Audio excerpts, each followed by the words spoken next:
The wagon wheel splintered beneath her weight, sending Josephine Lancaster tumbling into the Dakota dust with a crack that echoed the breaking of her father's promises.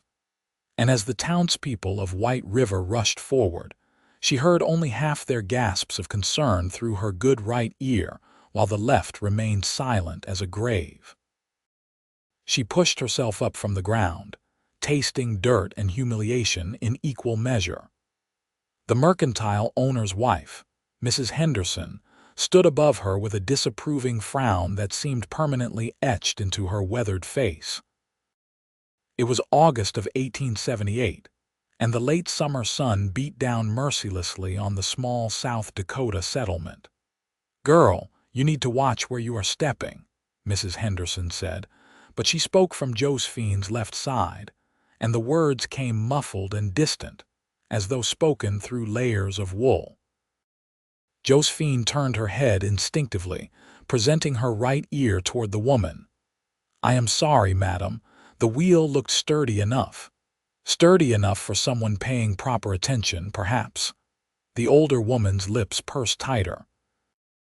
"But I suppose we cannot expect too much from someone with your condition." The word hung in the air like smoke from a gunfight. Condition. Josephine had heard it 1,000 times since the fever had stolen the hearing from her left ear 3 years ago when she was 18. Before that, she had been the belle of her hometown in Missouri, with suitors lining up to court the banker's daughter.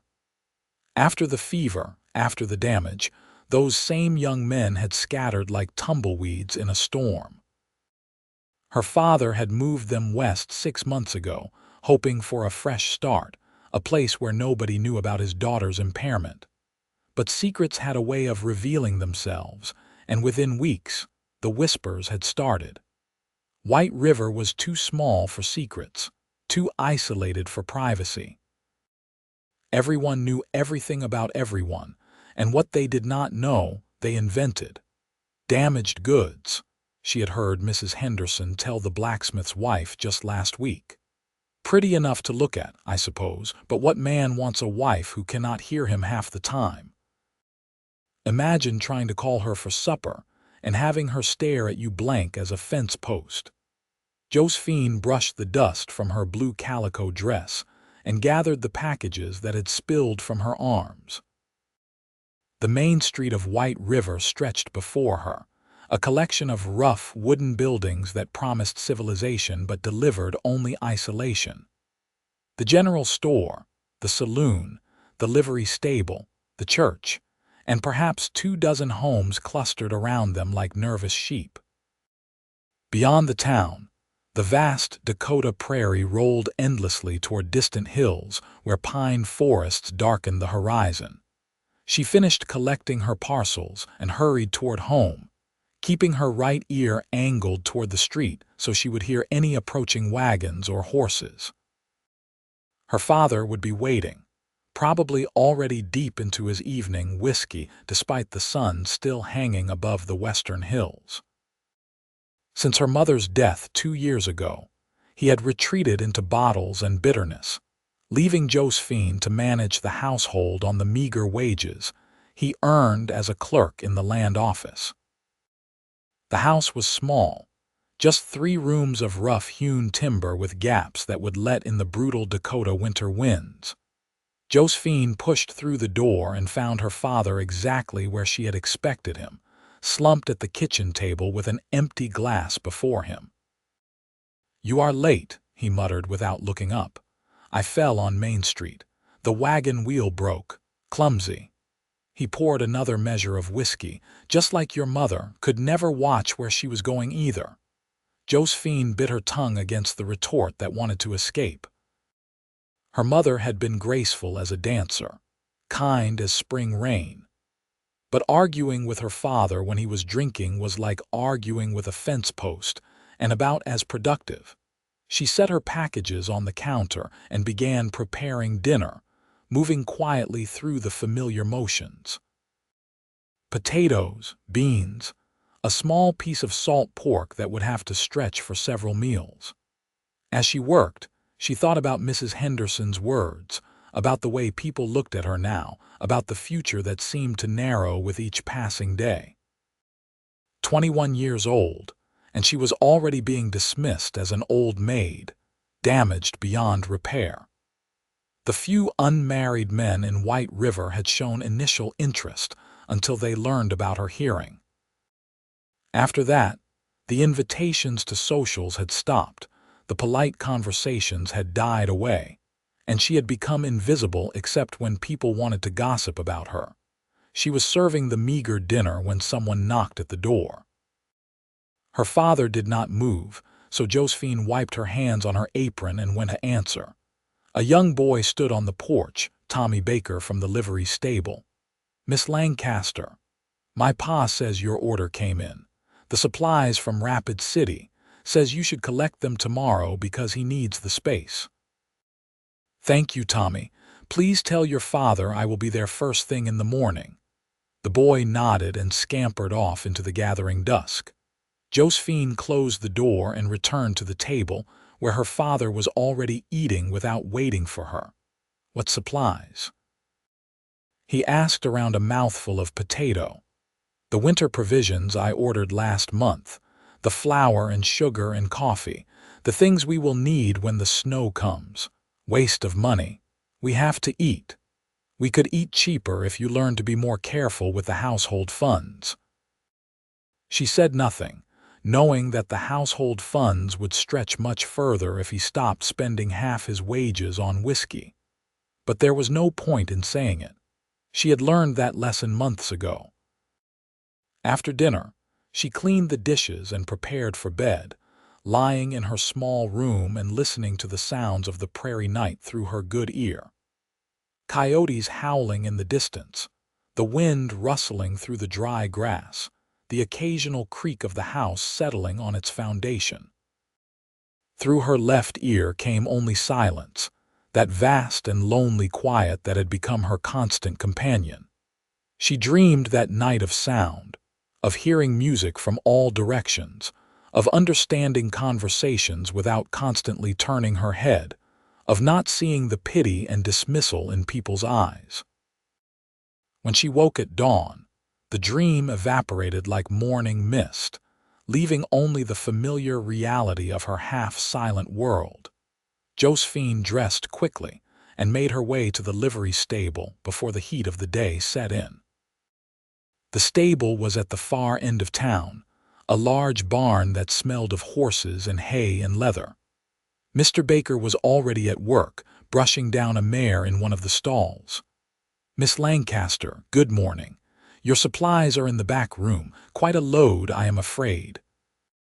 You will need help getting them home." "I can manage," she said, though her heart sank at the thought of making multiple trips in the August heat. "Nonsense. I will have Tommy help you load them into a cart and deliver them. No charge." It was the kind of small kindness that made life bearable, and Josephine felt tears prick her eyes. "Thank you, Mr. Baker. That is very generous." "Not at all. Your father is a good man, helps me with the paperwork for the land office. Least I can do is help his daughter." They were walking toward the back room when the sound of hoofbeats drew Josephine's attention. She turned her head to bring her right ear toward the sound and saw a rider approaching from the north trail. Even at a distance, she could tell he was not from town. He sat his horse with the easy confidence of someone who lived in the saddle, and as he drew closer, she could make out more details. He was a mountain of a man, broad-shouldered and thick-muscled, with long dark hair that fell past his collar and a full beard that could not quite hide the strong lines of his jaw. He wore buckskin clothing that had seen hard use, and a rifle rested in the scabbard on his saddle. A pack mule followed behind his horse, loaded with furs and supplies. "That will be Caleb Forrester," Mr. Baker said. "Comes down from the hills a few times a year to trade his furs and stock up on necessities. Keeps to himself mostly. Lives up in the Black Hills somewhere. No one knows exactly where."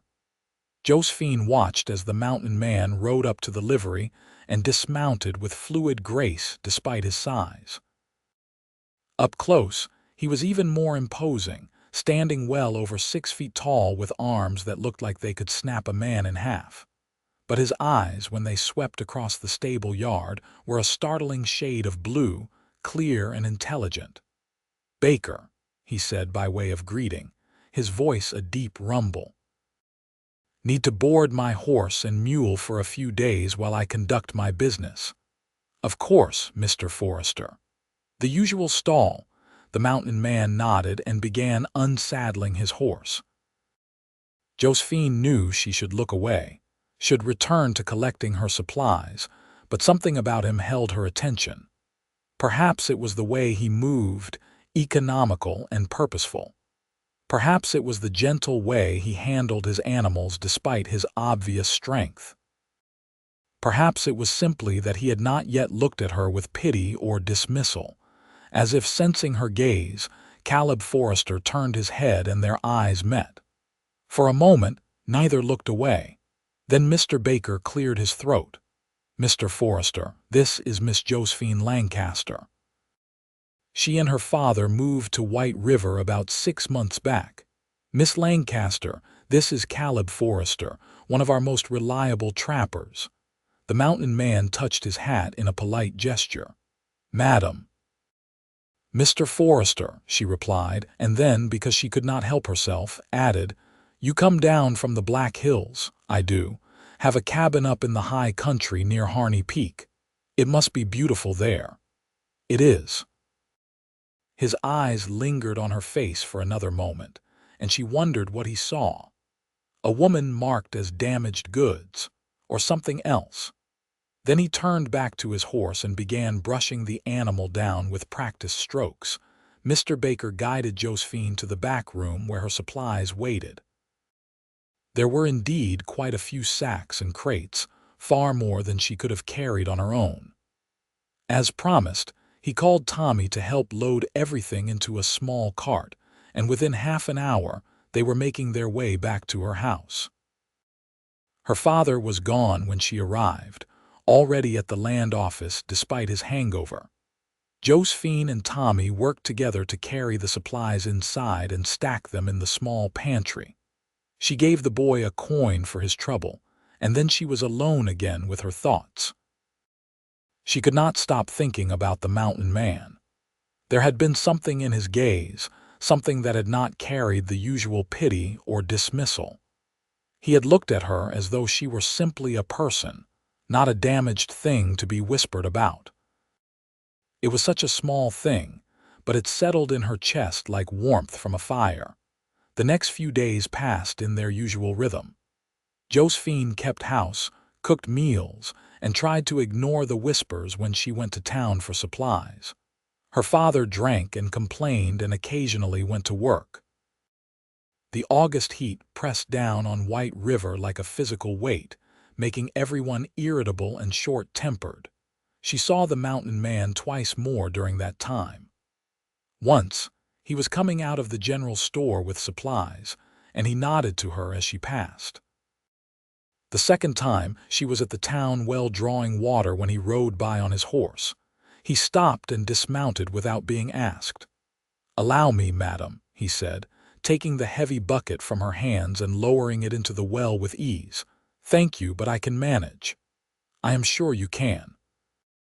But there is no reason you should have to when I am right here." He drew up the bucket full of cool water and poured it into the 2 pails she had brought. His hands were scarred and calloused, the hands of a man who worked hard for his living. When he finished, he set the pails in her cart and stepped back. "Thank you, Mr. Forrester. That is very kind." "Caleb," he said, "no need for formality out here. Then you must call me Josephine." He nodded slowly, and again she caught that look in his eyes, as though he were seeing something that others missed. "Josephine," he repeated, and the way he said her name made something flutter in her chest. "You settling in well to White River? As well as can be expected, I suppose." "That does not sound particularly enthusiastic." She hesitated, unsure how much to reveal, But there was something about this man, something that invited honesty. "It is a difficult place for someone like me. Someone like you," his brow furrowed. "You mean a young woman on her own with a father who drinks too much. That is difficult anywhere, but it does not define you." The blunt assessment should have been insulting, but instead, it felt like relief. He had seen the truth and stated it without judgment, without pretense. "That is part of it," she admitted. "But there is more. I am." She paused, wondering how to explain, wondering if she even should, but something made her continue. "I am deaf in my left ear, lost my hearing to fever 3 years ago. People here think it makes me damaged goods. Not fit for marriage or much of anything else." She waited for the pity to cloud his eyes, for the polite withdrawal that always followed such revelations. Instead, Caleb Forrester tilted his head thoughtfully. "Which ear is your good one?" "The right." Without hesitation, he moved to her right side, positioning himself so that he was speaking directly into her good ear. "Seems to me the problem is not with your hearing. The problem is with people who cannot see past one small imperfection to the person beneath. Anyone who judges you for something so minor is not worth your concern." Josephine felt her throat tighten with emotion. "You make it sound simple." "It is simple. Not easy, perhaps, but simple. You are not damaged goods, Josephine. You are just Josephine, and from what I have seen, that is more than enough." Before she could respond, he tipped his hat and mounted his horse in one smooth motion. "Good day, miss. I hope to see you again before I head back to the hills." He rode off, leaving Josephine standing by the well with her heart pounding and tears threatening to spill. No one had spoken to her like that since the fever. No one had treated her as though she were whole, as though the loss of hearing in one ear was truly the minor thing it should have been. The mountain man had seen her, really seen her, and found her worth his time and kindness. That evening, as she prepared dinner, she caught herself humming an old tune her mother used to sing. Her father looked up from his glass with bloodshot eyes. "You are in an unusually good mood." "Am I not allowed to be, I suppose? Makes a change from your usual moping." She bit back a sharp reply and focused on the stew she was making. Her father's opinion no longer mattered as much as it once had. Something had shifted inside her, some small seed of hope that had been planted by a few kind words from a stranger. The next morning, she woke to the sound of rain drumming on the roof. Summer storms in the Dakota Territory could be fierce but brief, and this one was no exception. By mid-morning, the rain had stopped, leaving the air fresh and cool. Josephine decided to walk to the mercantile for thread and other sewing supplies. The muddy street was treacherous, but she navigated it carefully, keeping to the boardwalk where she could. She was just entering the mercantile when she heard her name called from her left side. The words came muffled and indistinct, and she turned to see who was speaking. It was Michael Henderson, the mercantile owner's son, a young man about her age with slicked back hair and a perpetual sneer. He was standing with two of his friends, all three looking at her with expressions that made her skin crawl. "I said good morning, Miss Lancaster," Michael repeated, louder this time and tinged with mockery. "Or can you not hear me? Should I shout louder?" His friends laughed, and Josephine felt her face burn with humiliation. She turned her right ear toward them, giving them the courtesy they did not deserve. "I heard you, Mr. Henderson. Good morning. Must be hard being half-deaf," he continued, emboldened by his friend's laughter. "I hear you are unmarried. Cannot imagine why. What man does not want a wife he has to yell at all the time? Leave her alone, Michael." The voice came from behind Josephine, deep and commanding. She turned to see Caleb Forrester emerging from the mercantile, his arms full of supplies.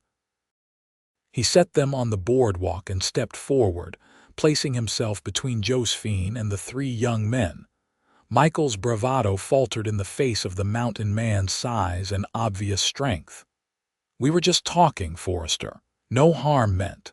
"Seemed like harm to me." "Seemed like you were mocking a young woman for something she cannot control. That strikes me as the behavior of a coward and a fool." "Now wait just a minute." "No, you wait." Caleb's voice dropped to a dangerous rumble. "Miss Lancaster deserves your respect, not your mockery. If I hear you speaking to her that way again, you and I will have a serious problem. Are we clear?" Michael and his friends exchanged glances, and Josephine could see the calculation in their eyes. 3 against 1, but the one was twice their size and radiated a kind of controlled violence that came from years of surviving in the wilderness. "Clear," Michael muttered finally. He and his friends hurried away, throwing dark looks over their shoulders. Caleb turned to Josephine, and his expression softened immediately. He moved to her right side before speaking. "Are you all right?" "Yes, thank you. You did not have to do that." "Yes, I did. Cannot stand bullies, especially those who prey on people they perceive as weak." "Which you are not, by the way. Takes strength to hold your head up in a town like this when people treat you the way they do." "Why do you care?" The question burst out before she could stop it. "You do not know me. You have no reason to defend me." He was quiet for a moment, studying her face with those clear blue eyes. "Maybe I see something in you that others miss. Maybe I recognize kindness and courage when I encounter it. Or maybe I just cannot stand by and watch someone be treated poorly when I have the power to stop it." "I think you are too good to be true, Caleb Forrester." A hint of a smile touched his lips. "I assure you I am quite real, flawed as any man, probably more than most, but I try to do right when I can." They stood there on the boardwalk, the fresh morning air between them, and Josephine felt something shift again, something deeper than hope. It felt almost like possibility. "Are you staying in town much longer?" she asked. "A few more days. Need to finish my trading and stock up on winter supplies." "Why do you ask?" I would like to talk to you again if you are willing." "I would like that very much." He picked up his supplies.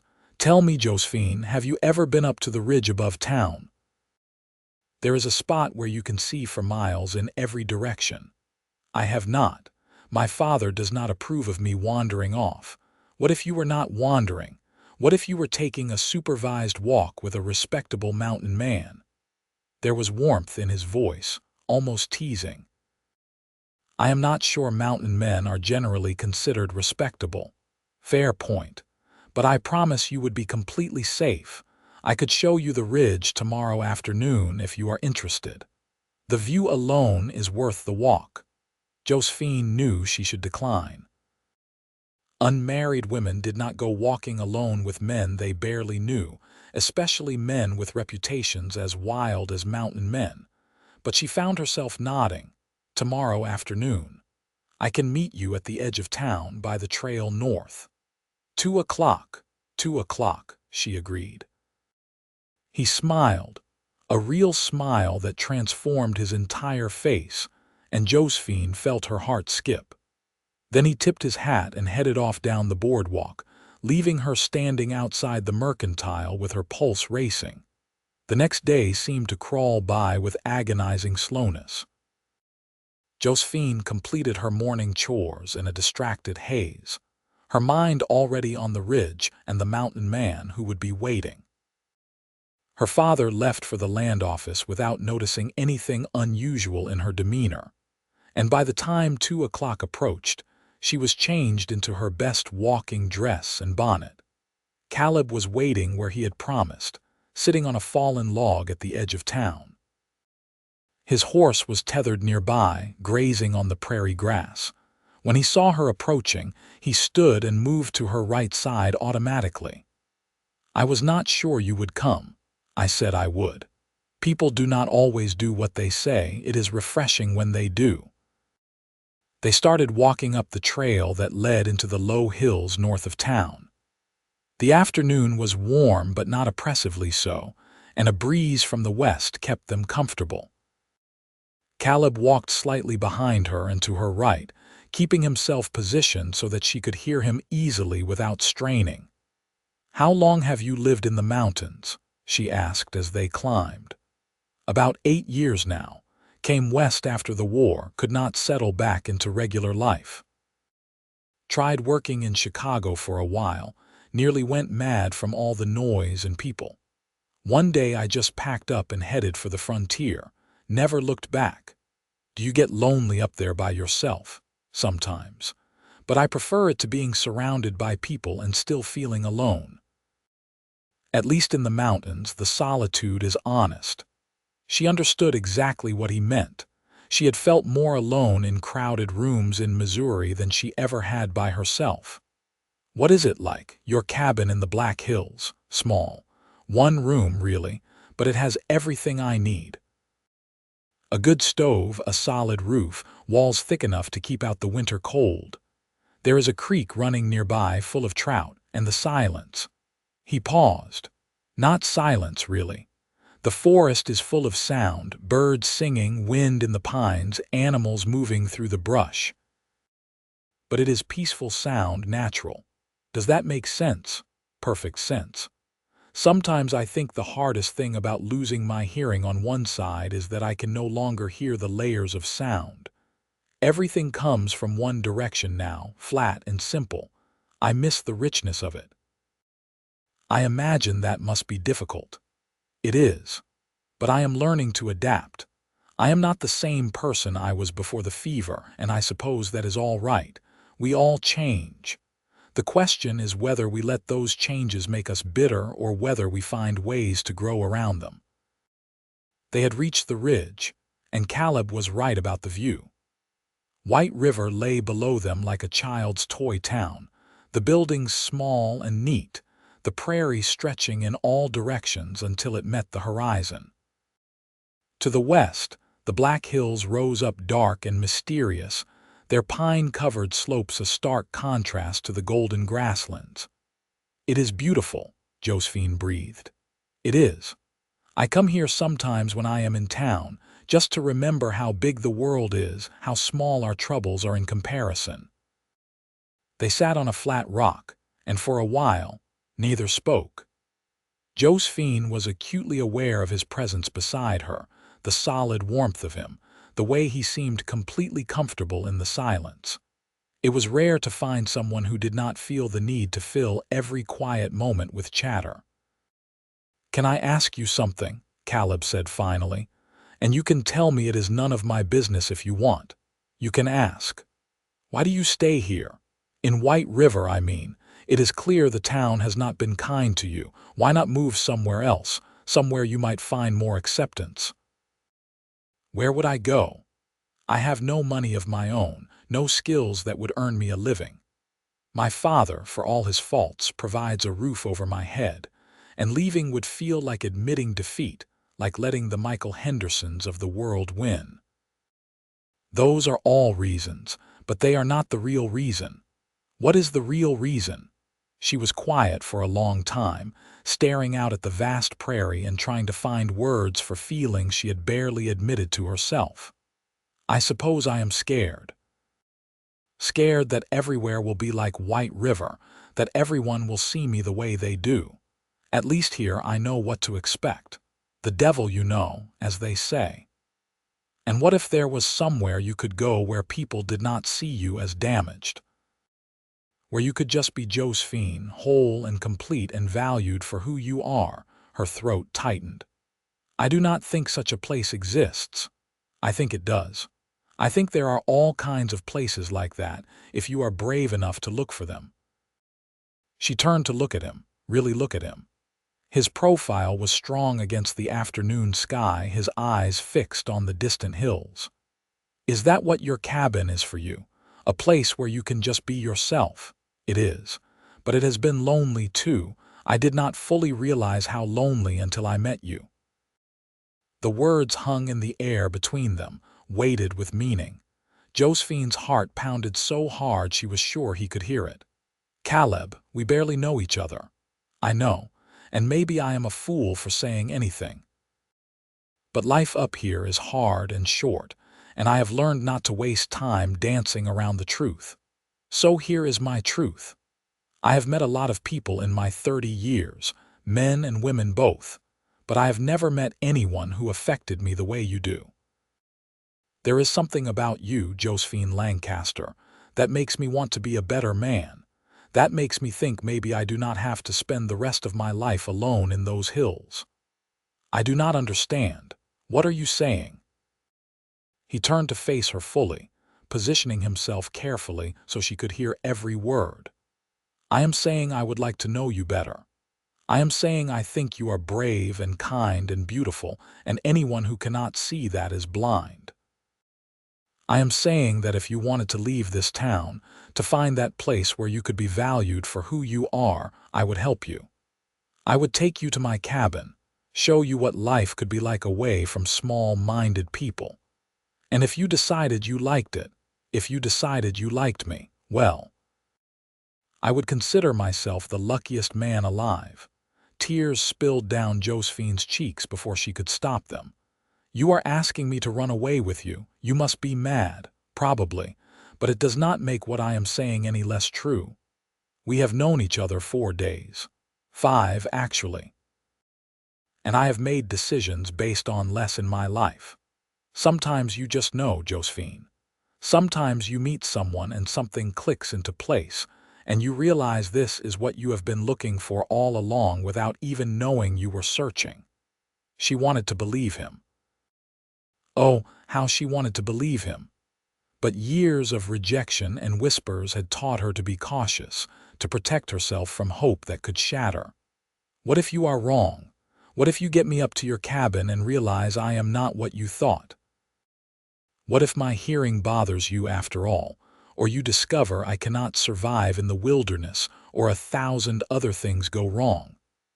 Then we figure it out together. But I do not think I am wrong, Josephine. I think you are exactly what I think you are. And I think I am exactly what you need, someone who sees you completely and loves you anyway. Love. Her voice came out barely above a whisper. You cannot love me. You do not know me well enough to love me. Maybe love is the wrong word right now. Maybe it is something that could become love given time and space to grow, but it is real whatever it is. I feel it here. He pressed a hand to his chest. And I think you feel it too, she did. God help her, she did. It was terrifying and exhilarating in equal measure, this feeling that had bloomed between them like a wildflower in desert sand. But admitting it meant taking a leap into the unknown, and she was not sure she had that kind of courage. I need time to think, she said finally. This is too much, too fast. I understand. I'm heading back to the hills in 3 days. If you want to come with me, meet me at the livery at dawn on that 3rd day. If you do not come, I will understand that too. But Josephine, he waited until she was looking at him. Do not let fear make this decision for you. Do not let other people's opinions rob you of a chance at happiness. You deserve so much more than what this town offers you. They walked back down to White River in companionable silence, each lost in their own thoughts. When they reached the edge of town, Caleb touched her hand briefly, a gesture so gentle it made her want to cry. 3 days, he said softly. Dawn at the livery. Then he was gone, striding toward the center of town with his purposeful mountain man's gait, leaving Josephine standing at the trailhead with her mind in turmoil. The next 2 days were torture. Josephine went through the motions of her daily life while her thoughts churned endlessly. She imagined saying yes, packing her few belongings and riding off into the Black Hills with Caleb. She imagined the freedom of living away from judgmental eyes, of building a life with someone who saw her as whole rather than damaged. But she also imagined all the ways it could go wrong.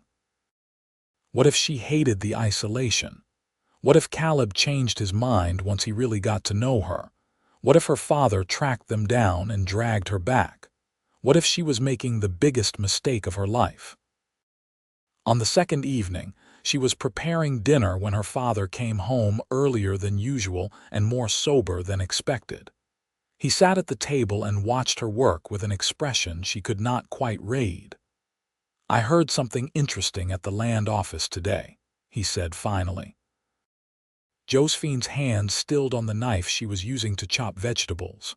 "Oh, heard that mountain man, Forrester, has been seen talking to you more than once. He has been kind to me, that is all. Kind." Her father snorted. "Men like that are not kind without wanting something in return. You need to stay away from him, Josephine. He is trouble.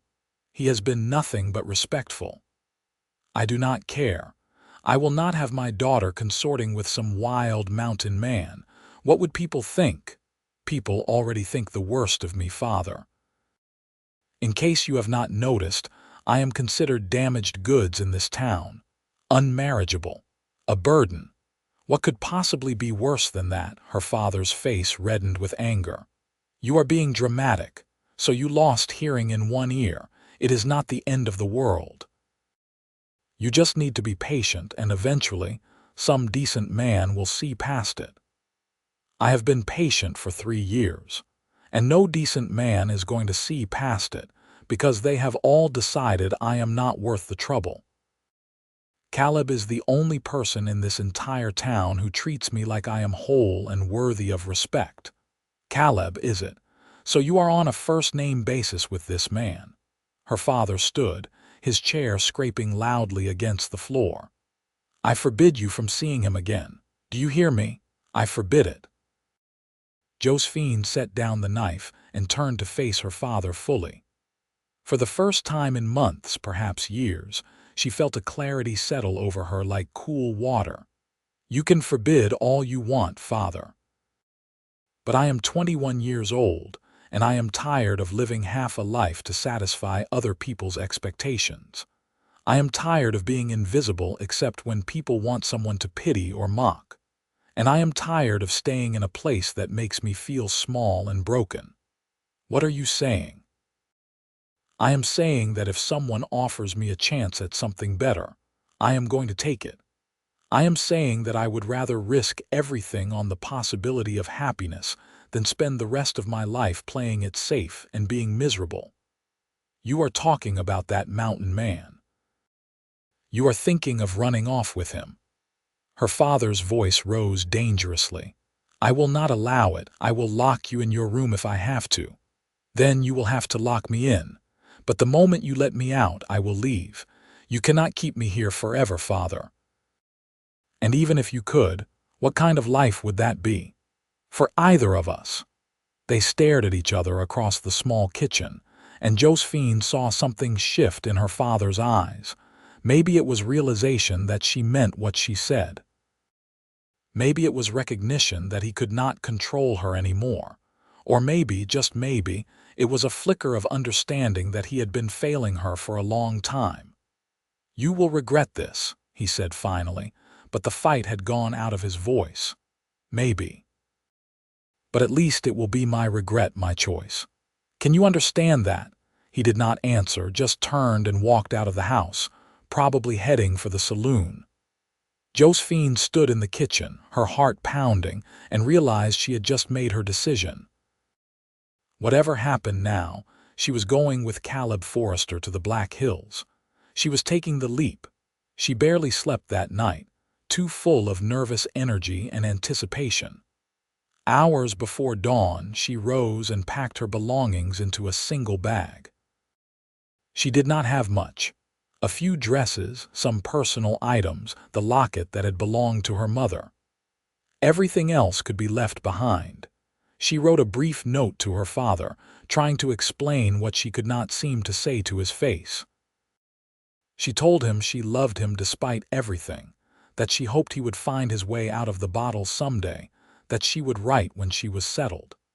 She did not know if he would understand or even care, but she needed to try. The sky was just beginning to lighten with the first hints of dawn when she slipped out of the house and made her way through the silent town to the livery stable. Her bag felt heavy in her hands, weighted with the enormity of what she was doing. Caleb was already there, checking the saddle on his horse. When he saw her approaching, his entire face lit up with a smile that chased away the last of her doubts. "You came," he said, moving to her right side. "I hoped you would, but I was not sure. I almost did not. I am terrified, Caleb. What if I cannot do this? What if I am not strong enough for the life you lead?" He took her bag and secured it to his pack mule, then turned back to her and gently cupped her face in his large, calloused hands. "Josephine Lancaster, you are one of the strongest people I have ever met. You have survived things that would have broken lesser souls, and you did it with grace and kindness intact. You can do this, and I will be with you every step of the way, helping you, supporting you, showing you how much you are capable of." Then he leaned down and kissed her, soft and sweet and full of promise. It was Josephine's first kiss, and it felt like coming home and setting off on an adventure all at once. When they broke apart, Caleb helped her up onto his horse, then mounted behind her, his strong arms encircling her as he took up the reins. "Ready, ready," she said, and surprised herself by meaning it. They rode out of White River as the sun broke over the horizon, painting the prairie in shades of gold and amber. Josephine did not look back. There was nothing in that town worth looking back for. Her future lay ahead, in the dark pine forests of the Black Hills, with a mountain man who saw her not as damaged goods but as someone worth fighting for, worth loving. The ride took 2 full days of hard travel. They followed trails that wound through increasingly rugged terrain, leaving the open prairie behind for rolling hills covered in pine and spruce. Caleb proved to be an attentive traveling companion, always making sure to speak into her good ear, always checking that she was comfortable and had what she needed. They camped the first night in a small clearing beside a rushing stream. Caleb built a fire and cooked fresh trout he caught from the stream, and they ate under a canopy of stars so brilliant it took Josephine's breath away. She had never seen stars like that, unpolluted by town lights, stretching from horizon to horizon in a glittering display. "I could get used to this," she said, lying back on her bedroll and staring up at the vast night sky. Caleb lay beside her, careful to maintain a respectful distance even though she could feel the warmth radiating from his body. "Wait until you see it in winter. The auroras sometimes dance across the northern sky, green and purple and blue. It is like watching the hand of God paint across the heavens. Tell me more about your cabin. I want to know everything." So he told her, his deep voice gentle in the darkness. He described the one-room structure he had built himself, log by log, how it sat in a small valley surrounded by towering pines. He told her about the garden patch where he grew vegetables during the short summer, the smokehouse where he preserved meat for the long winter, the barn where he kept his animals. He painted a picture of a life that was hard but honest, isolated but peaceful. "It sounds perfect," Josephine said when he finished. "It was lonely," Caleb replied, "but I do not think it will be any more." They reached the cabin late on the second day as the sun was setting behind the western peaks. Josephine's first glimpse of her new home was tinged with golden light, and it looked like something from a fairy tale. The cabin was exactly as Caleb had described, sturdy and well-built, with smoke curling from the chimney where he had left a banked fire. Inside, it was simple but comfortable. A large stone fireplace dominated one wall, with a cook stove beside it. A bed took up one corner, a table and chairs another. Shelves lined the walls, filled with supplies and books and various tools. Everything was neat and organized, speaking to Caleb's methodical nature. "It is wonderful," Josephine said, turning in a slow circle to take it all in. "It is really wonderful. I know it is not what you are used to. It is pretty rough compared to town living." "It is perfect," she insisted, It feels like a real home, more than anywhere I have lived in years." Over the following weeks, Josephine settled into her new life with a speed that surprised them both. Caleb taught her how to fish in the creek, how to identify edible plants in the forest, how to shoot his rifle in case she ever needed to defend herself. She proved to be a quick learner, adaptable and resourceful. She also made the cabin more of a home. She sewed curtains for the windows, organized the shelves more efficiently, started a herb garden near the door. She cooked meals that made Caleb close his eyes in appreciation. And in the evenings, they would sit by the fire and talk for hours about everything and nothing. Caleb never took advantage of the situation. He set up a private area for her behind a curtain, giving her space and privacy even in the small cabin. He was always respectful, always careful to speak into her good ear, always treating her as though she were precious and valuable.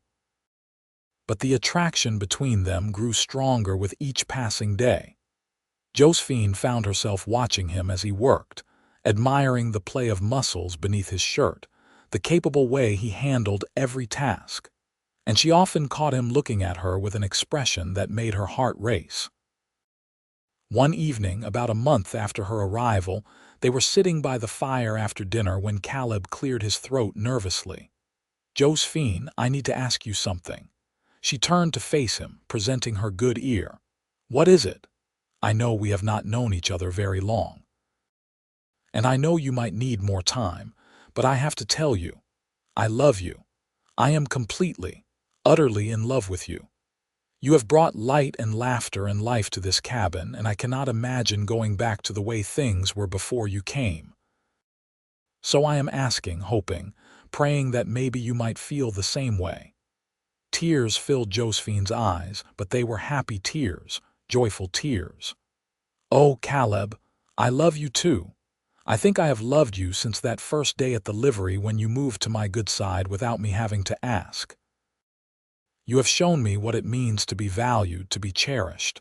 You have given me a life I never dreamed I could have."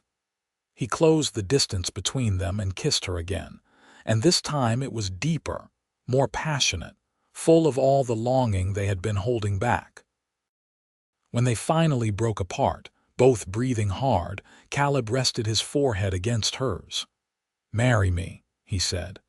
"Not because of what people will think, not because it is proper, but because I want to spend every day of my life with you. Because I want to wake up next to you every morning and fall asleep beside you every night, because I cannot imagine my future without you in it." "Yes," Josephine whispered. "Yes, yes, 1,000 times yes." They rode down to White River the following week to find a preacher. The town had not changed in the 6 weeks since Josephine had left, but she had. She walked through the streets with her head held high, Caleb's hand firmly in hers, and she did not care who saw or what they thought. Mrs. Henderson was outside the mercantile when they passed, and her eyes widened at the sight of Josephine. "Miss Lancaster, we heard you had run off. Your father has been beside himself." "I left him a note," Josephine said calmly, "and I am not Miss Lancaster anymore. Or I will not be once we find the preacher. This is my fiancé, Caleb Forrester." The older woman's mouth opened and closed like a fish. "But you barely know each other." "We know each other well enough," Caleb said, his arm sliding protectively around Josephine's waist. "And I would appreciate it if you would direct us to the preacher, so we can make this official." They found the preacher at the small church on the edge of town, and within an hour, they were married in a simple ceremony with the preacher and his wife as witnesses.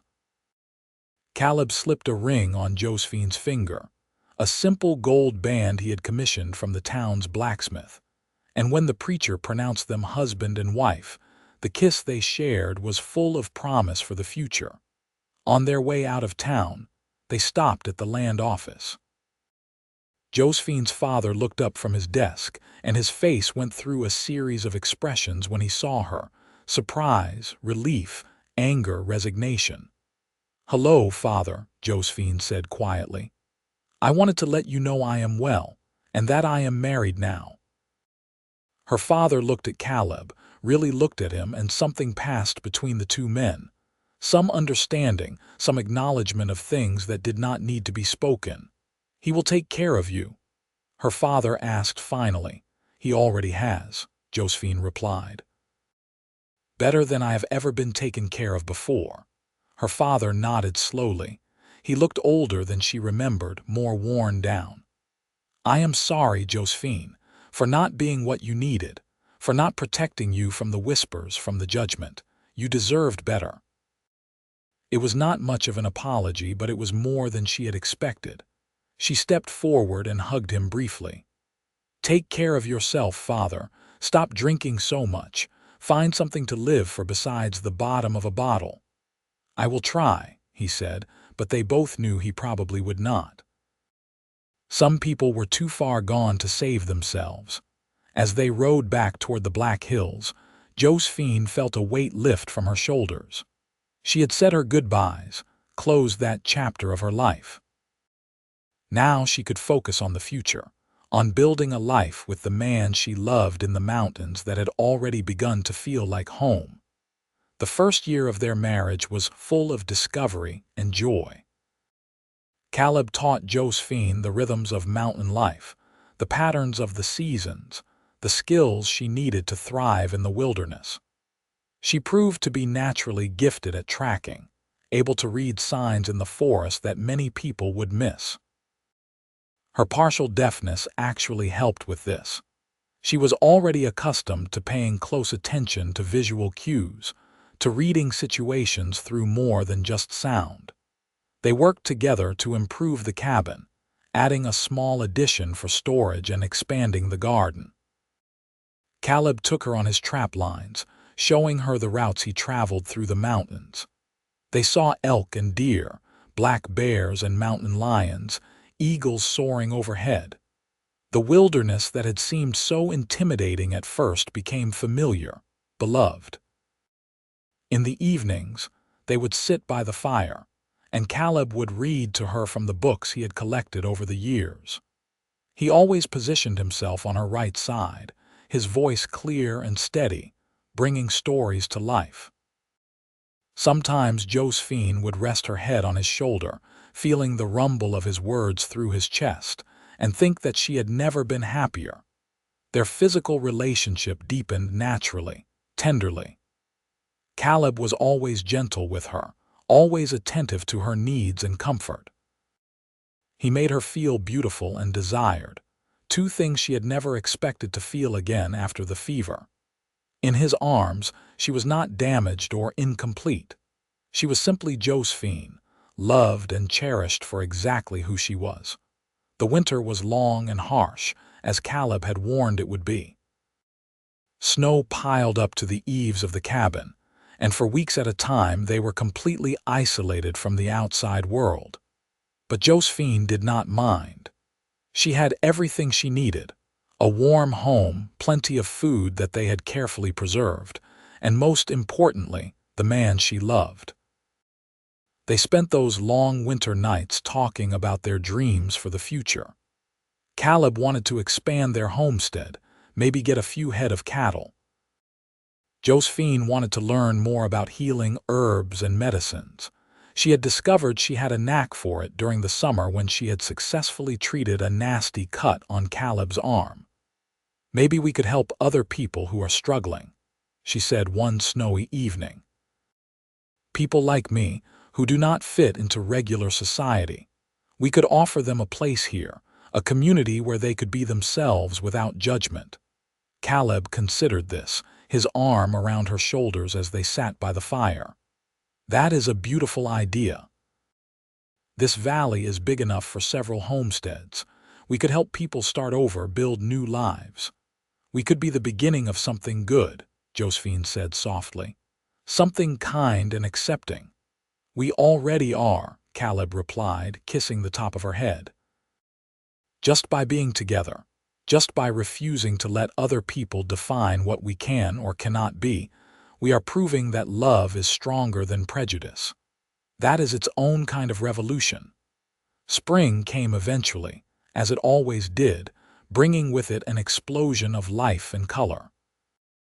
The snow melted, the creek swelled with runoff, and wildflowers carpeted the meadows around the cabin. Josephine discovered she was pregnant in late April, and the news filled them both with a joy so profound it was almost painful. "A baby," Caleb kept saying, his hand resting gently on her still flat stomach. "We are going to have a baby. Are you happy?" Josephine asked, though she could see the answer in his face. Happy does not begin to cover it. Terrified too, if I am being honest. What if I am not a good father? What if something goes wrong? You will be a wonderful father. You are kind and patient and strong. And as for things going wrong, we will face them together, just like we face everything else. The pregnancy progressed smoothly through the summer and into the fall. Josephine remained active, helping Caleb with the garden and the animals, though he fussed over her constantly and tried to do all the heavy work himself. In late October, with the aspens turning gold on the mountainsides, she went into labor. Caleb had ridden down to a nearby settlement to fetch a midwife, a capable woman named Sarah who had delivered dozens of babies. She arrived just in time, calm and competent, and guided Josephine through the long hours of labor. Their son was born just after dawn, crying lustily and waving his tiny fists at the world. Caleb stood beside the bed with tears streaming down his face, staring at the red-faced infant as though he were witnessing a miracle. "He is perfect," he whispered. "Josephine, he is absolutely perfect." They named him Thomas, after Caleb's father, and called him Tommy. He was a healthy baby with a powerful set of lungs and his father's blue eyes. Caleb proved to be as devoted a father as Josephine had known he would be, walking the floor with Tommy at night when he was fussy, changing diapers without complaint, singing lullabies in his deep, rumbling voice. One evening, when Tommy was about 3 months old, Josephine woke in the night to find Caleb sitting by the fire with their son cradled in his arms. He was speaking to the baby softly, and she lay still in bed, listening through her good ear. "Your mama is the bravest person I know," Caleb was saying. She was told she was broken, damaged, not good enough, but she refused to believe it. She chose to see herself as whole and worthy of love. And because she was brave enough to take a chance on a rough mountain man like me, you are here now. You are our miracle, Tommy. You are proof that love wins, that kindness matters, that every person has value no matter what anyone else says. Josephine felt tears sliding down her cheeks. She had known she loved this man, but hearing him speak to their son like that, hearing the depth of his feelings, made her love him even more fiercely. The years passed in a blur of work and joy and the countless small moments that make up a life. Tommy grew from a baby into a sturdy little boy who loved following his father around the homestead. Josephine's herb knowledge deepened, and she became known in the surrounding settlements as someone who could treat common ailments and injuries. True to their dream, they did eventually help other people start over. A young widow with 2 children found refuge with them one harsh winter, and they helped her build a cabin on the far side of the valley. A man scarred by burns that made him a pariah in polite society came to them seeking work, and Caleb hired him on as a partner in the trapping business. Slowly, carefully, they built the kind of community they had envisioned. A place where people who did not fit elsewhere could find acceptance and belonging. When Tommy was 4, Josephine discovered she was pregnant again. This time, the baby was a daughter, born during a summer thunderstorm with rain drumming on the roof. They named her Rose, and she had her mother's dark hair and determination.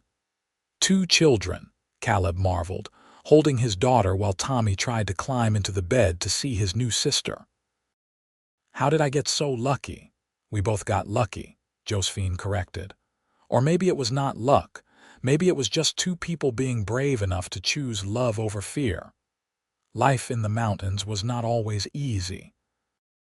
There were harsh winters when food ran low, summers when drought threatened their garden, injuries and illnesses that tested their resilience. Tommy went through a stage where he was convinced bears were going to eat him in his sleep, and Rose proved to be as stubborn as her parents combined. But through it all, Josephine and Caleb faced everything as a team, supporting each other, loving each other, building a life that was richer and fuller than either had imagined possible. On their 10th wedding anniversary, Caleb surprised Josephine by taking her back to the ridge above White River, where he had first told her he was falling for her. They left the children with Sarah for the day and rode down through the mountains, talking and laughing like the young couple they had once been. The view from the ridge was just as spectacular as Josephine remembered, the prairie stretching endlessly toward the horizon, the black hills rising dark and protective in the west. But she barely glanced at the scenery. She was too busy looking at her husband, at the silver threading through his long hair now, at the laugh lines around his eyes, at the strength and kindness that radiated from him as powerfully as it had a decade before. "You have any regrets?" Caleb asked, moving to her right side as naturally as breathing. "About leaving, about choosing this life." "Not a single one," Josephine said honestly.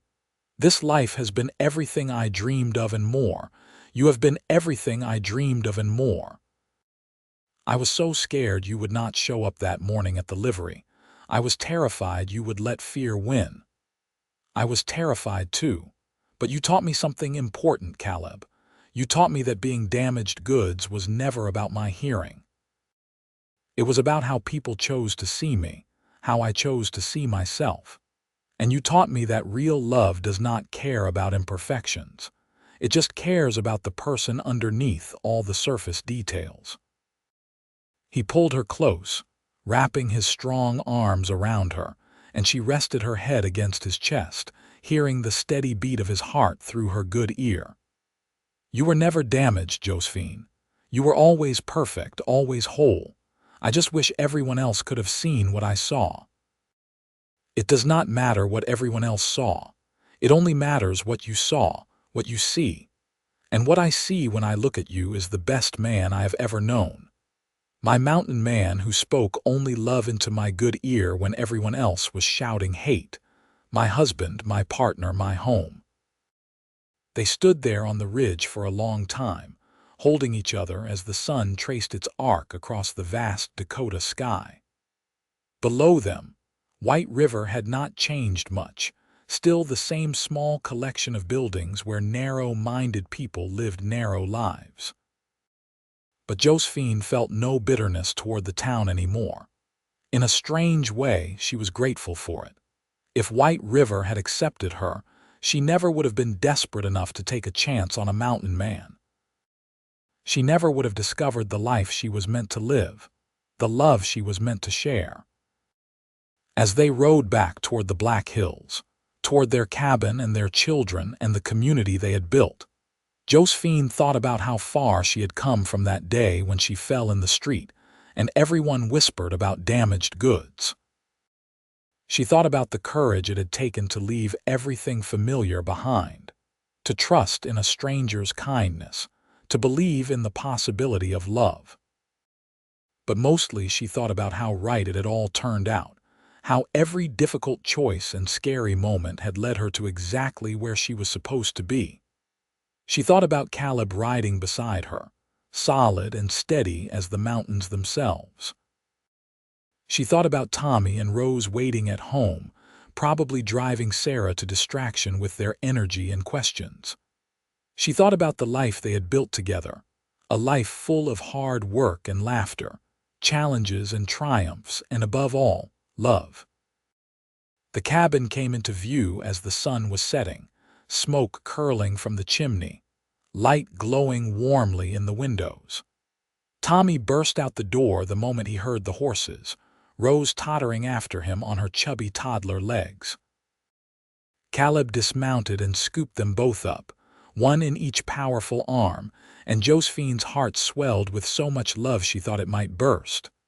"Welcome home," Sarah called from the doorway. "These two have been watching for you all afternoon." "Home," Josephine repeated softly, dismounting and joining her family.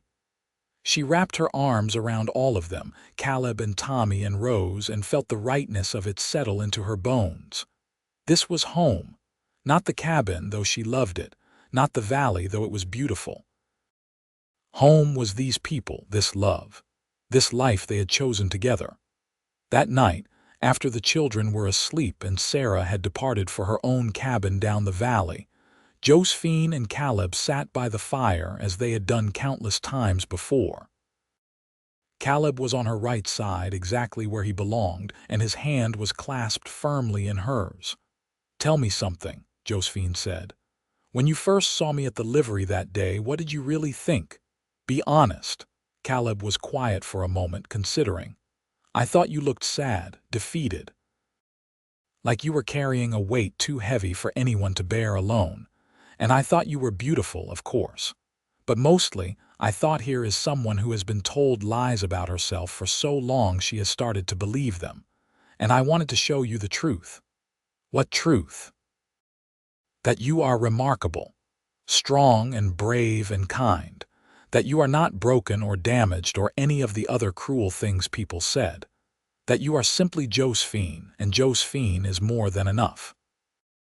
She turned to look at him, this man who had changed her entire life with his simple kindness, his unwavering belief in her worth. "You saved me, you know, not in some dramatic rescue way, but in all the small, important ways. You saved me from believing the lies. You saved me from a life half lived. You saved me from forgetting that I am worthy of love." "You saved me right back," Caleb replied. "I was so lonely up here, Josephine. So convinced that I was meant to live my whole life alone. You showed me what it means to share life with someone, to build something together. You gave me a family, a purpose, a reason to be grateful every single day."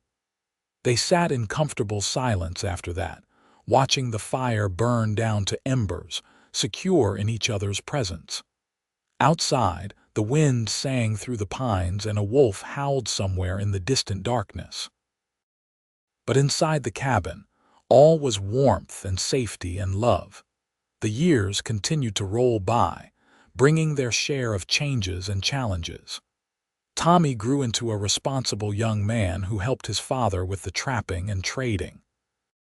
Rose developed her mother's skill with healing herbs and began treating minor ailments in the growing community.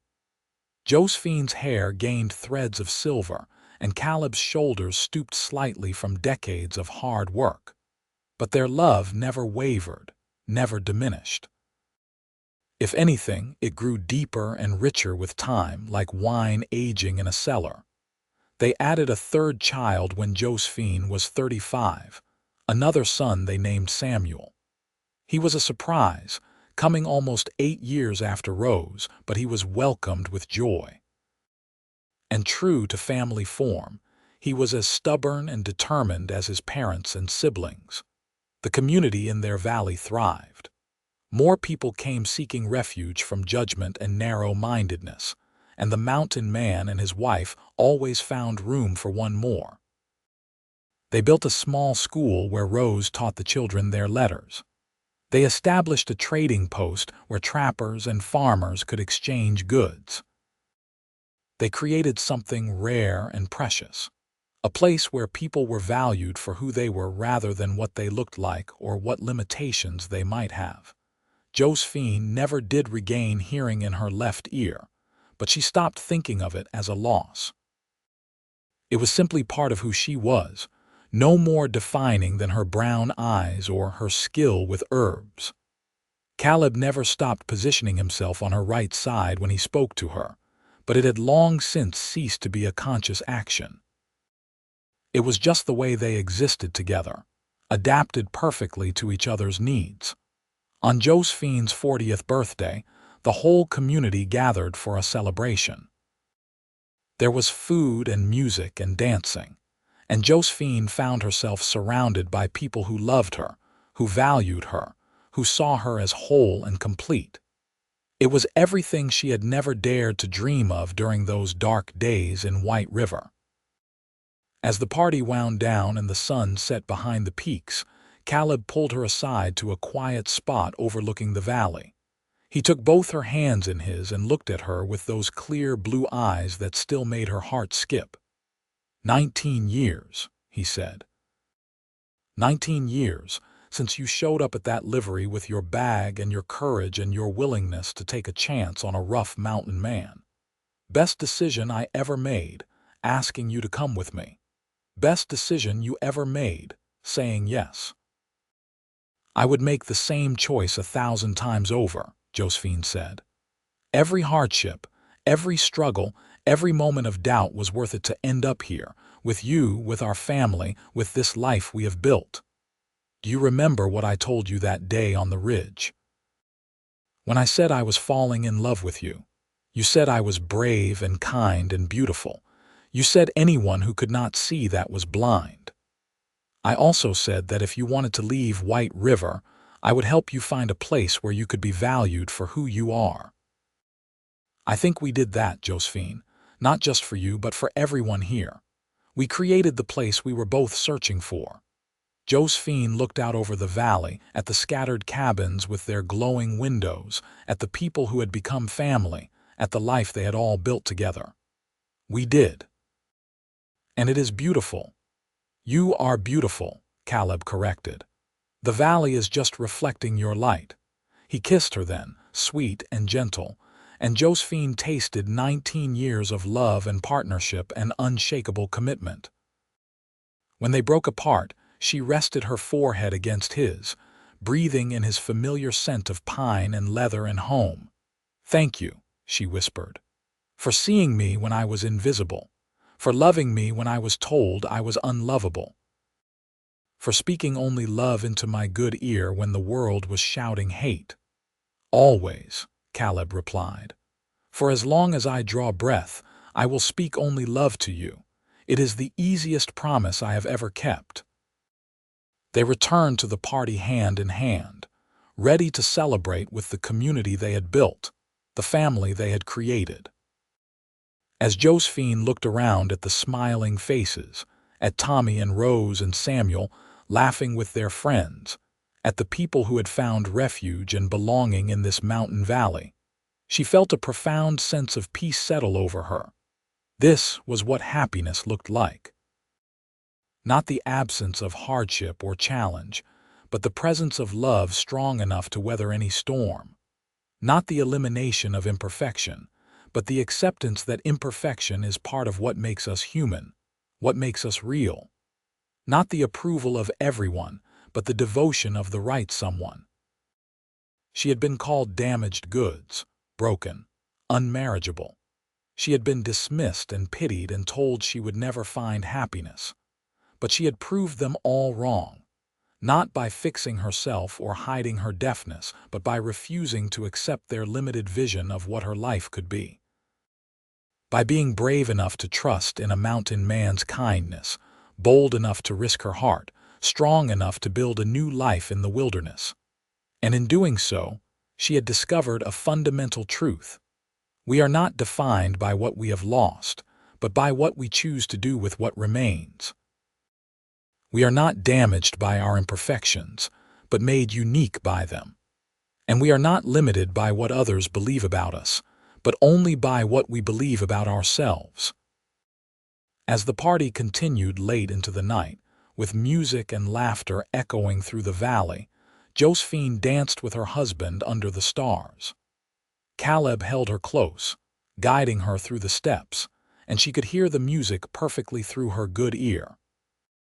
But more than that, she could feel the rhythm in the way he moved, in the beat of his heart against hers, in the unspoken language they had developed over nearly 2 decades together.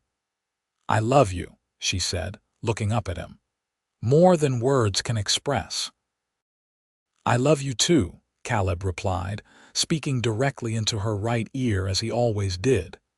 "You are my miracle, Josephine Forrester, my gift from God, my everything."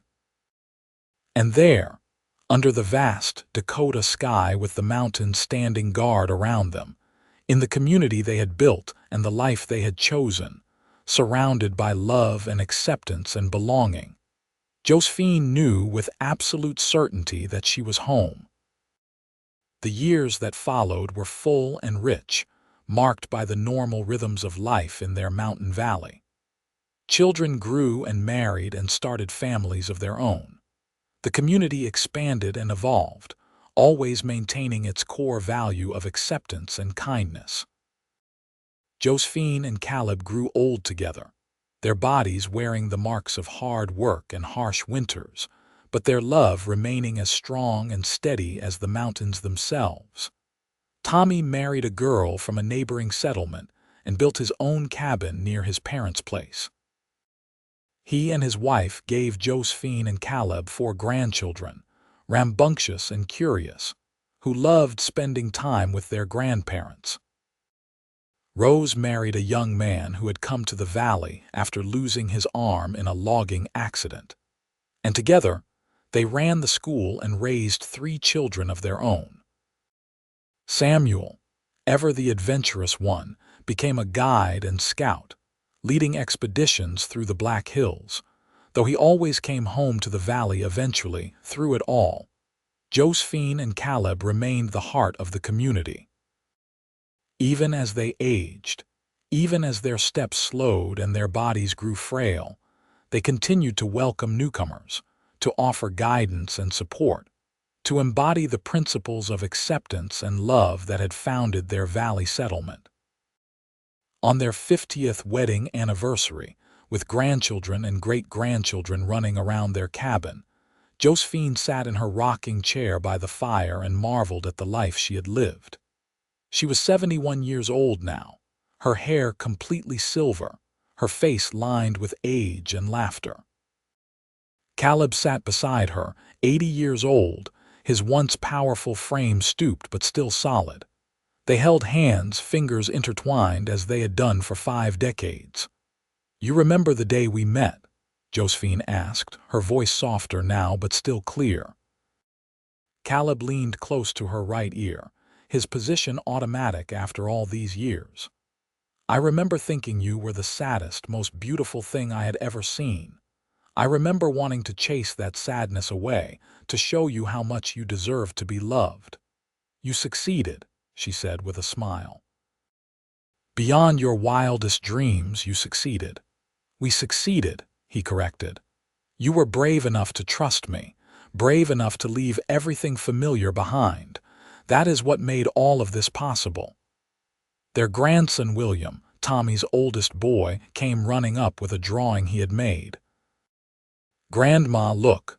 I drew you and Grandpa." Josephine took the paper and studied the crayon drawing of 2 figures holding hands, mountains in the background. "It is perfect, William. Absolutely perfect." As the anniversary celebration continued around them, Josephine reflected on the path that had brought her to this moment. 50 years ago, she had been a frightened young woman told she was damaged goods, unmarriageable, worth less because of her partial deafness. She had been prepared to accept a life of quiet desperation, of making herself as small and invisible as possible. And then, a mountain man with kind eyes had moved to her right side and spoken words of love and encouragement. He had seen her as whole, as valuable, as worthy. And in doing so, he had given her permission to see herself that way too. From that single act of kindness had sprung everything. A marriage that had endured for 50 years, children and grandchildren who carried forward the values of acceptance and love, a community where people who did not fit elsewhere could find belonging, and most importantly, a life of joy and purpose and deep, abiding happiness. "What are you thinking about?" Caleb asked, his thumb stroking the back of her hand. "About how one person's kindness can change everything, about how you saved my life without even realizing it, about how grateful I am for every moment we have shared." "I am the grateful one," Caleb said. "You made my life worth living, Josephine. You turned my lonely cabin into a home, my isolated existence into a rich and full life. You gave me everything I did not even know I needed." They sat together as the celebration swirled around them, content in each other's presence, secure in the knowledge that they had lived well, loved deeply, and made a difference in the world. The evening grew late, and one by one, the family members departed for their own homes, hugging Josephine and Caleb and thanking them for the example they had set, the love they had modeled, the community they had built. When everyone had gone and the cabin was quiet again, Josephine and Caleb prepared for bed with the practiced ease of 50 years together. Caleb helped her with the buttons she could no longer manage on her own. She made sure his arthritis medication was ready for the morning. They moved around each other like dancers, each anticipating the other's needs. In bed, Caleb pulled Josephine close, her head resting on his chest so she could hear his heartbeat through her good ear. It was the way they had slept for 50 years, a position that had started as a practical accommodation to her deafness and become a cherished intimacy. 50 years, Josephine murmured. "Hard to believe." "Best 50 years of my life," Caleb replied, "though I hope we have a few more yet." "We will," she said with certainty. "We have too much left to do, grandchildren to spoil, great-grandchildren to meet, sunsets to watch together. And I still need to tell you I love you another million times at least. I am far behind on my quota." Josephine smiled in the darkness. "You have told me every day for 50 years. I think you are right on schedule. Then I need to tell you better, more eloquently, with more poetry." "No poetry needed, just you speaking into my good ear telling me you love me. That has always been more than enough." They drifted off to sleep like that, wrapped in each other's arms, surrounded by the quiet sounds of the mountain night. And as Josephine slipped into dreams, she thought about how perfectly everything had turned out, how every struggle and hardship had been worth it to reach this place of peace and contentment. She dreamed of the ridge where Caleb had first confessed his feelings, of the long ride through the mountains to his cabin, of all the moments big and small that had made up their life together.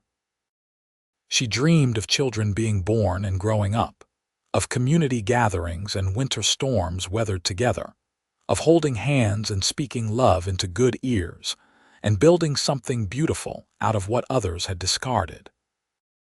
When she woke in the morning, Caleb was already up, making coffee and breakfast the way he had done for 50 years. He brought her a cup, positioned himself on her right side, and kissed her forehead. "Good morning, my love. How did you sleep?" "Perfectly," Josephine said, accepting the coffee gratefully. "I always sleep perfectly next to you." They spent the day quietly, Caleb working on some repairs to the barn while Josephine tended her herb garden. Rose stopped by with her youngest daughter, and they spent a pleasant hour talking and sharing news from the community. Tommy brought wood for the winter, stacking it efficiently in the shed. Samuel sent a letter from his latest expedition, full of stories and asking after his parents' health. It was an ordinary day, the kind that made up the fabric of a life. But to Josephine, every ordinary day was extraordinary because she spent it with Caleb, in the home they had built, surrounded by the love they had nurtured. As the sun set behind the peaks, painting the sky in shades of gold and pink, Josephine and Caleb sat on their porch and watched the light fade. Caleb's arm was around her shoulders, and her head rested against his chest. "You know what the best part of my life has been?" Josephine asked. "Tell me." "Every moment has been the best part. Every conversation, every sunrise, every challenge we have faced together. All of it has been the best part because I faced it with you." Caleb pressed a kiss to her silver hair. That is my answer too. Loving you has been the great privilege and joy of my life, Josephine. If I could go back and do it all over again, I would not change a single thing. Not even the hard parts, the struggles, especially not the hard parts. Those are what made us who we are. Those are what taught us how strong we could be together. As darkness fell over the valley and stars began to emerge one by one, Josephine thought about the girl she had been in White River, broken and dismissed, and told she was not enough. She thought about the courage it had taken to leave, the fear she had overcome, the life she had claimed for herself. And she thought about the mountain man who had seen past her supposed damage to the woman beneath, who had spoken only love into her good ear when the world spoke only criticism and judgment, who had shown her what it meant to be truly, completely loved. That girl in White River could never have imagined this life, this love, this profound sense of belonging and contentment. But that girl had been brave enough to take a chance, and that bravery had changed everything. "Thank you," Josephine whispered to Caleb as they sat under the stars. "For what? For everything. For seeing me, for loving me, for building this life with me, for 50 years of speaking only love." "Thank you for hearing it," Caleb replied, "for believing it, for loving me back, for saying yes that morning at the livery and every day since."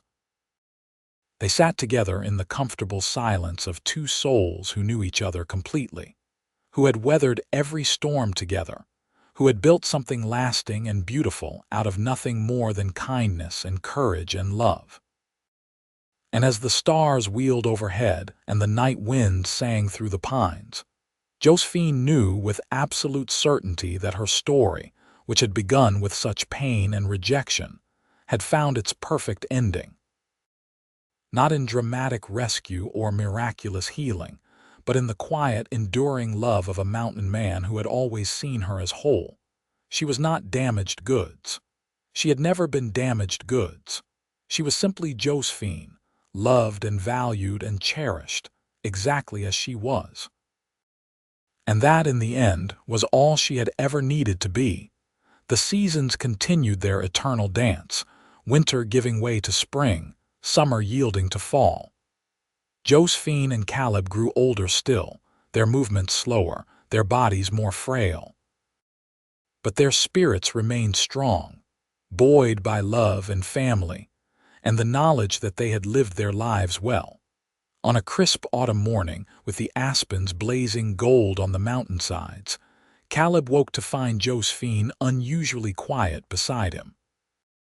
She was gazing at him with such tenderness that it made his heart ache. "What is it, love?" he asked, positioning himself carefully on her right side. "I am just memorizing you," she said softly. "After 52 years, I am still memorizing you, the way the morning light catches your eyes. The way your beard has gone completely white, the strength still in your hands despite the years. I never want to forget any of it." "You have never needed to memorize me," Caleb replied, taking her hand. "I am carved into your heart the same way you are carved into mine. We are part of each other now, have been for decades. I know.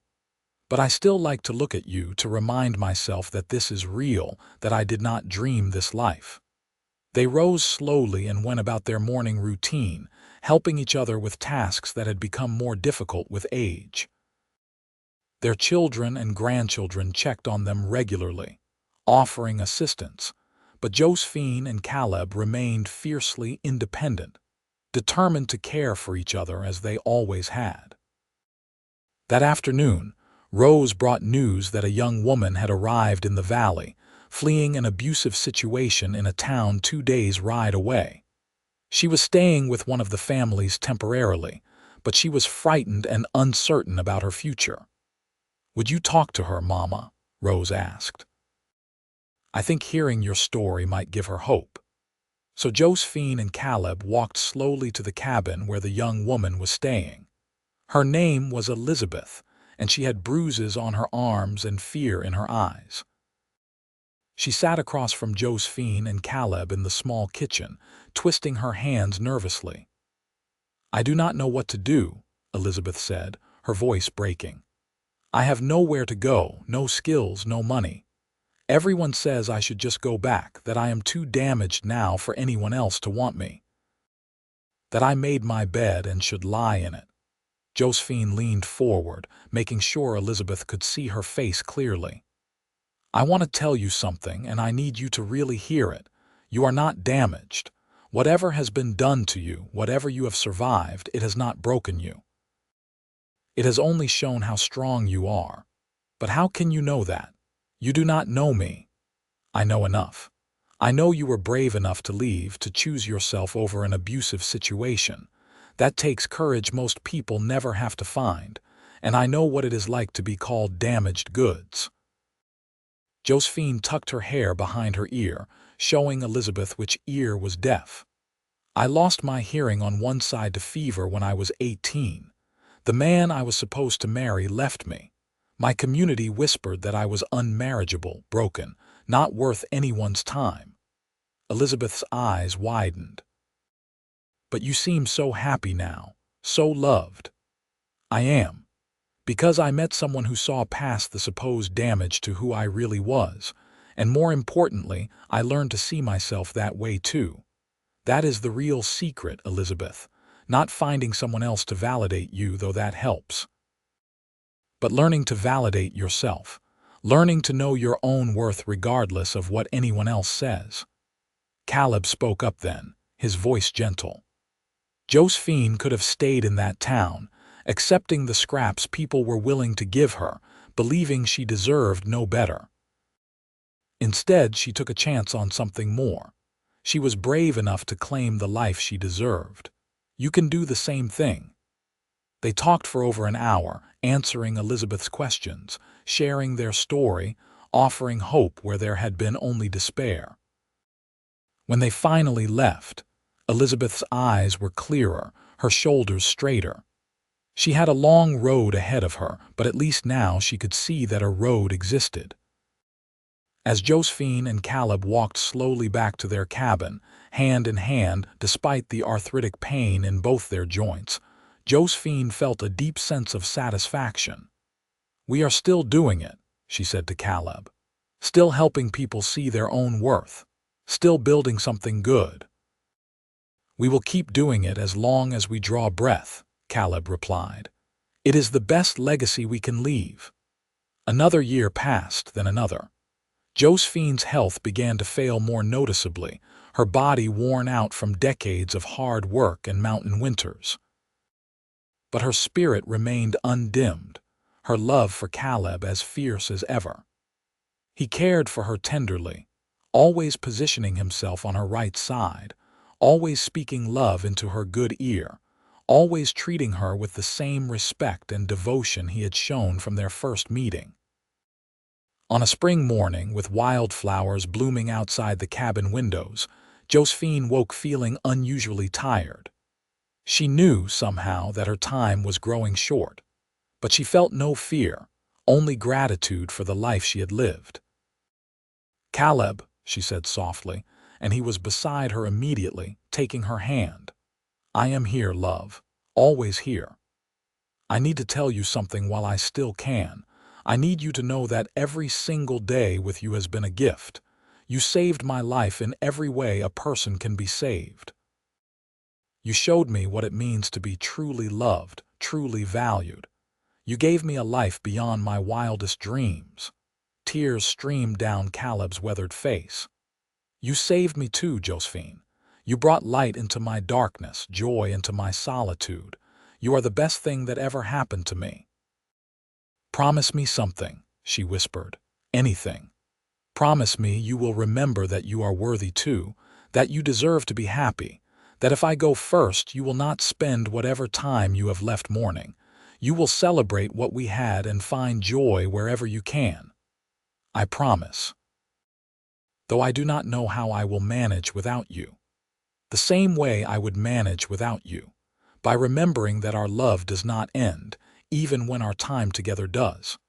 By carrying what we built forward, by speaking love into good ears and seeing the value in everyone, especially yourself. They spent that day together, quietly reminiscing about their life, surrounded by children and grandchildren who came to say goodbye. Josephine held court from her bed, telling stories, offering advice, making sure each person knew how much they were loved. As the sun set, painting the mountains in shades of gold and rose, Josephine's breathing grew more labored. Caleb lay beside her, holding her carefully, his mouth close to her good ear. "I love you," he whispered. "I have loved you from the moment I saw you. I will love you until the moment I die and beyond. You are my heart, Josephine, my everything." "I love you too," she managed. "Always have. Always will. Find me again, Caleb. Wherever we go next, find me again." "I will, I promise I will." Josephine Forrester, who had been told she was damaged goods, who had been dismissed as unmarriageable and worthless, who had overcome fear and prejudice to build a remarkable life, passed away peacefully that evening, surrounded by love, secure in the knowledge that she had lived fully and well.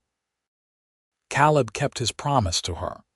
Though grief weighed heavy on him, though he missed her with every breath, he did not let mourning consume him.